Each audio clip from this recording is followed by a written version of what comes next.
Hey friends, it's Bess here from Lights Planner Action, and I am coming at you with something a little different. We're just going to yap today. I really just want to have a full, transparent conversation with you about why these tariffs suck so bad, in particular for the stationery industry as a whole.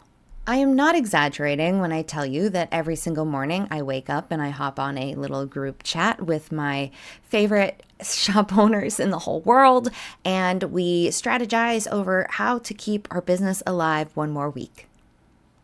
Because honestly, that's all we can plan ahead on is one more week. I think that sounds alarmist, and frankly, now is the time to raise the alarm. In fact, I think I raised the alarm back in October when I made my initial post on Instagram about how hard the increase in prices had been on shop owners as people are shopping less and saving their money and trying to make their dollar stretch a little bit further, which are all understandable. But what I want to do today is talk to you specifically about a stationery product that we all know and love, Washi. Fun fact, Washi is not produced in America, ever.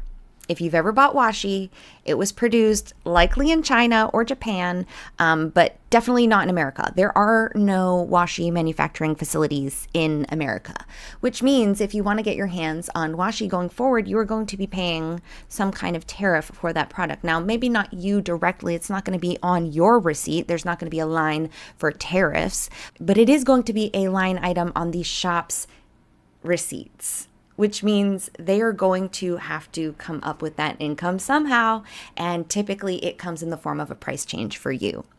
Now, I want you to imagine for a second that you are renting or you have a mortgage, and your mortgage is $1,000, because I think that's a nice, easy round number. I don't know if that sounds really cheap or expensive to you, but that's what it is. You've got $1,000 rent or mortgage. And for the last 3 months of 2025, you've had a $1,000 mortgage. But for no reason at all, your rent just went up to $1,600. No reason at all. You haven't gotten better housing. You haven't gotten a new roof. You haven't gotten some sort of fancy gold duster that's just shining down on your house. Like, it's for no reason at all. You are now going to have to pay 60% more minimum, because it's honestly, in some cases, going to be closer to 80% more. And what's frustrating is that unlike big businesses like Amazon and Kohl's and the supermarket that analyze spending habits and pricing and compare pricing around and adjust their prices weekly, if not daily, to make sure that they are squeezing the most out of every dollar that you spend with them, small business owners typically set our prices and then we don't worry about it for 6 months to a year. Changing prices is a labor-intensive process for a small business owner, because typically it's like a 1 to 2 to maybe 6 person show behind the scene. Even if you've got 6 people, if you've got 10,000 products, changing those prices is not easy. And we don't have infrastructure like Kohl's and Amazon and your grocery store. It is just us and our small business behind the scenes back end, whether that's Shopify or Etsy or some other provider. It is a tedious process. And so we typically only do it once or twice a year. And also because our prices prior to this weren't fluctuating so much that we needed to adjust it all the time. Typically you find a profit margin that you are comfortable pricing your products at and you just stick with it. Well, now your profit margin just went down by 60%. You're going to have to adjust your prices. You're going to have to adjust your prices, and you're going to have to keep adjusting them as they keep changing these laws, as they keep going back and forth about what they want. You need to keep investing time, energy, and strategy into changing those prices. That's exhausting. None of us has time for that. Not to mention, most of us don't have an additional 60% upfront to get that product in. Because by the way, even if we pass the pricing on to you, we have to come up with that 60% first to get the product in here. And when I say we, I don't really mean me because I don't manufacture washi. I have one time before. I still have some in the shop. It really wasn't it for me. But I love and respect all my washi friends. And they're all going to have to pay 60% more just to get the washi in to sell it to you. How many of us have 60% more to just pay on your bills right now without adding another stream of income? I know if my rent went up 60%, I would be finding another job. And frankly, that's probably going to happen anyways, because it's not just washi prices that are affected. I don't have the actual percentage of what paper is about to go up, but rest assured, paper will be going up.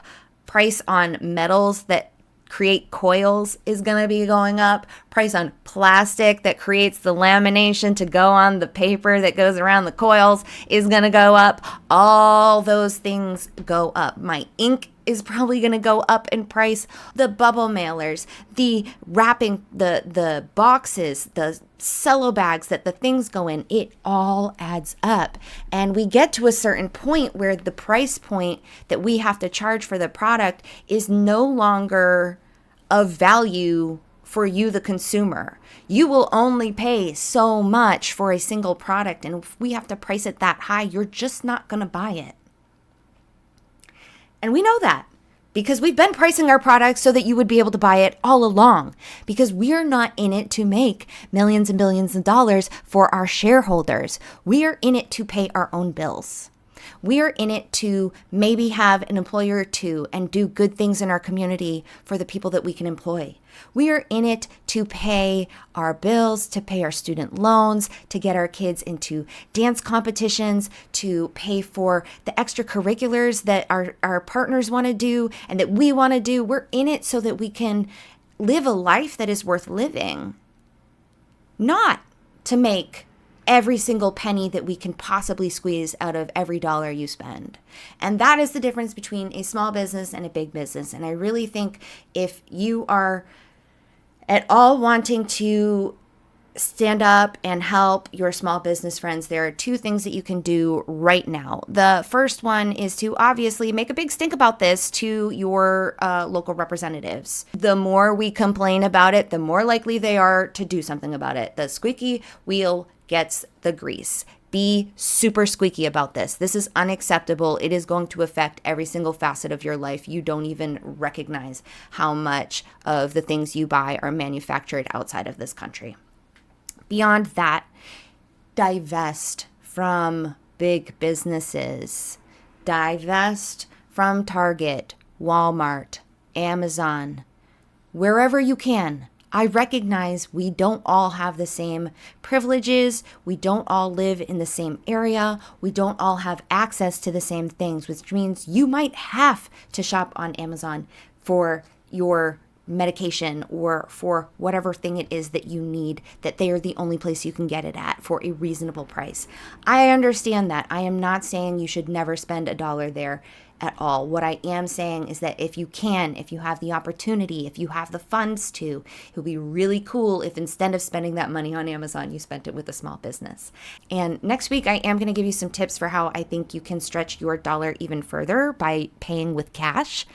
Ooh, I know a lot of us haven't done that for a long time, but it's time we start that habit back up. I think it's really important. So I'll talk about that in a future video, but I just did want to come on and just be so clear and transparent for you about why you're about to see a mass amount of stationery shops closing in the next month or two. I would be remiss if I made this video without pointing out what I think is fairly obvious, but I don't know if it's quite as obvious to you, so I'm going to mention it just in case. And that is the fact that all of these things, these tariffs, these big sweeping changes they are doing that are causing mass uproar, that are causing chaos, that are causing people to panic, it is all in an effort to distract you from the other horrible things that they are doing behind the scenes. It's very much a, hey, look at this fire that's in front of your house so you don't see the one that's been going on in your neighbor's house for 4 months now.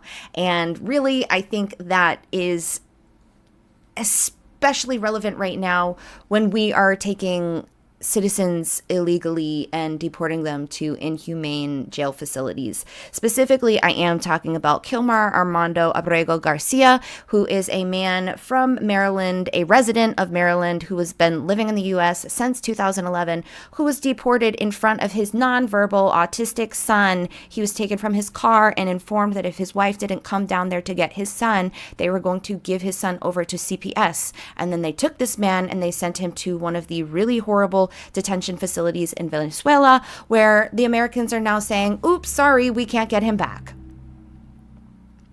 Oops, sorry, we can't get him back. That's a big ass fire. That's a big ass fire. And it's a very scary, slippery fire, and it is one that they are trying to distract you from. So while I am devastated about what this is all doing to small businesses, I am also cognizant of the fact that they are doing this in an effort to distract us from the bigger, more disgusting picture, and that is what they are doing to the immigrants in America right now. And I will be fucking damned if I was forced to say the Pledge of Allegiance my entire schoolhood and I don't stand for liberty and justice for all. That's what I pledged, and that's not what we're getting right now. So I really want you to walk away from this video informed and maybe horrified. If you hadn't heard about this already, do just a quick search. His name is Kilmar Armando Abrego Garcia, and if you look him up, there will be tons of articles explaining how horribly he's been treated thus far, how traumatized his whole family is going to be going forward, and how unlikely it is that we will ever get him back into this country. So, yeah, it's a really ugly time to be in this country, and I was trying to think of a way to wrap this video up, and honestly, it's just, I'm so disheartened, so disgusted, so disappointed, so disillusioned. But specifically, I am not claiming defeat. I do not feel defeated. I feel determined. I feel determined to stand up and keep speaking on the things that are important. I feel determined to look out for my neighbors and my community members and to do whatever I can, whether that is with my time, my energy, my money, to do whatever it is that I can to put an end to the cruel amounts of suffering that we are inflicting on average Americans every single day. So that's where I'm headed in 2025. And will LPA be around to stand the test of time? I honestly don't know. I don't know. I've Googled what does bankruptcy look like. So that's to tell you where I'm at. But I'm also headed to a very awesome craft fest later this month that I think is going to be incredibly wonderful, the exact kind of thing that I need to lift my spirits up. It's going to be a celebration of community, and also hopefully it's going to help me pay some bills. Let's be honest, I am just hoping to pay some bills. So that's what I have for you. It feels weird to end this on a stay light, stay right, but I'm going to do it anyways. I hope to catch you in my next video. See you there.